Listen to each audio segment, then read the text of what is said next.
Hello everyone, আসসালামু আলাইকুম। Welcome back to my another new cooking video. আজ আপনাদের রান্না করে দেখাবো হাতে মাখা দেশি মুরগির মাংস রান্নার রেসিপি। এজন্য একটি মুরগি কেটে ভালো করে ধুয়ে পানি ঝরিয়ে নিয়েছি। এরপর এর মধ্যে আমি কাঁচামরিচ, পেঁয়াজ, রসুন, আদা, জিরা পেস্ট করে দিয়ে দিলাম।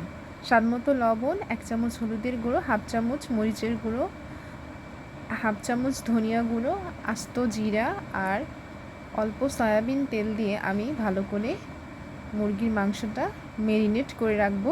একটি ঢাকনা দিয়ে ঢেকে 15 মিনিট রেখে দিব। 15 মিনিট পরে রান্নায় চলে যাব। চুলা অন করে আমি একটি কড়াই দিয়েছি। এবার এর মধ্যে তেল দিয়ে আমি কেটে রাখা আলু দিয়ে দিলাম। 1 চিমটি লবণ, 1 চিমটি হলুদ দিয়ে আলুগুলো ভেজে তুলে রাখলাম। এরপরে একটি প্যানে আমি মাংস রান্নার জন্য পরিমাণ মতো সয়াবিন তেল দিলাম। তেলটা গরম হলে এর মধ্যে আমি পেঁয়াজ, রসুন কুচি দিয়ে দিলাম। তারপরে এলাচ, দারুচিনি, লবঙ্গ আর 2টি তেজপাতা দিয়ে দিলাম। হালকা বাদামি রং করে ভেজে নিব।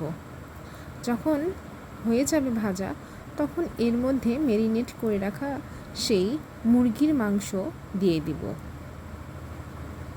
এবার মাংসটি 5 মিনিট ভেজে নিব এই তেলের উপরে। তারপর অল্প একটু পানি দিয়ে মাংসটা কষিয়ে নেব। মাংসটা কষানো হয়ে গেলে এবার ভেজে রাখা সেই আলুগুলো মাংসের মধ্যে দিয়ে দিব। দিয়ে এবার ভালো করে আলু আর মাংস আরেকবার কষিয়ে নিব।